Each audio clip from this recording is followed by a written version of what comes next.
In the village of Umuoma, beauty was a blessing and a curse. Nestled amidst lush hills and bordered by the whispering Izu River, the village was known for its vibrant festivals and harmonious community.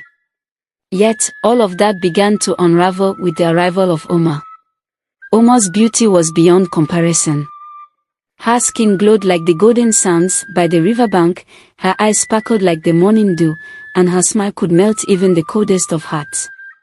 But beauty, as they say, comes at a price. Within months of her arrival, whispers started to spread.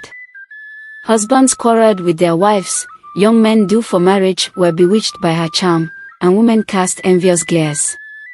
The village elders gathered in secret, murmuring about broken marriages and unrest.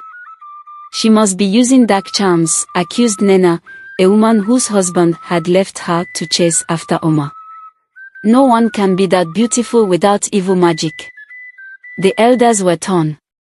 But when Okeke, the wealthiest man in the village, divorced his wife to pursue Oma, they could no longer ignore the chaos. They decided to seek guidance from the temple. The temple, perched on the highest hill, was sacred ground. It was here that the villagers sought wisdom from Chokuma, the revered young priest known for his insight and fairness. He was called upon to investigate the matter. Chokuma was different from other men. Devoted to the gods, his heart was shielded from worldly desires. Yet, as he stood before Oma, even he felt the pull of her beauty. Her eyes held a sadness that contradicted the accusations against her. "You have been accused of bewitching the men of Umuoma," Chokuma stated, his voice steady but his gaze softening. "What do you say to this?" Oma's shoulders sagged, her voice barely above a whisper. "I have done nothing wrong, priest. I only wish to live in peace, but they will not let me." Chokuma watched her closely. There was no malice in her eyes, only sorrow. But the unrest in the village demanded answers. He resolved to dig deeper. Chokuma began his investigation by speaking to the affected families. Stories of husbands abandoning their wives and young men breaking off engagements were consistent.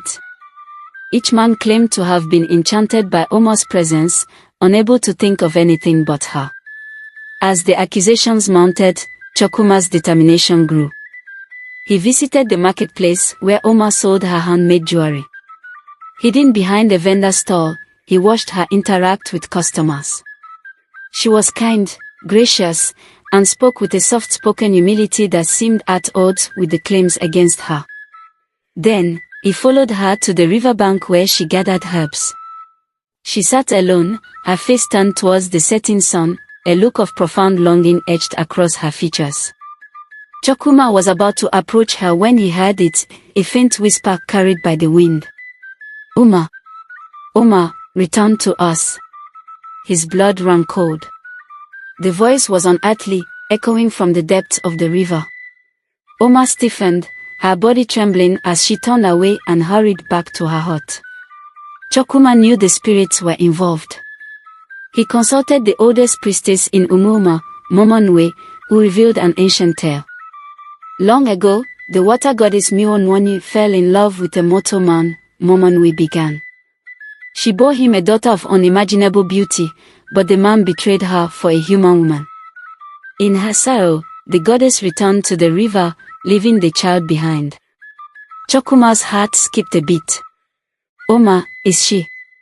Momonwe nodded solemnly. "She is the daughter of Mionwani. Her beauty is a curse, for no mortal man can resist the charm of a water goddess." Realization dawned on Chokuma. Oma was innocent, her allure was a consequence of her divine heritage. The men were not bewitched, only overwhelmed by a supernatural force beyond her control. Determined to end her suffering, Chokuma confronted Oma at the riverbank. "You are not to blame, Oma. Your beauty is a gift, and a curse passed down by your mother." Tears streamed down Oma's face. "I never asked for this. I only wanted to live among humans, to love and be loved." Chokuma's heart ached for her, but he knew the village would never understand. There is only one way to end this turmoil. You must return to your mother in the river. Uma sobbed, her shoulders shaking. I don't want to leave, but I can't bear the pain I've caused. The river began to shimmer, the water swirling as a figure emerged, a woman of otherworldly beauty, her hair flowing like the river's current, her eyes reflecting the sadness of centuries past. Mio Nwoni, Chokuma whispered, bowing in reverence. The goddess looked at her daughter with sorrow. I am sorry, my child. I never meant for you to suffer. Come with me, and find peace. Oma turned to Chokuma, her eyes full of gratitude. Thank you for believing in me, and for setting me free.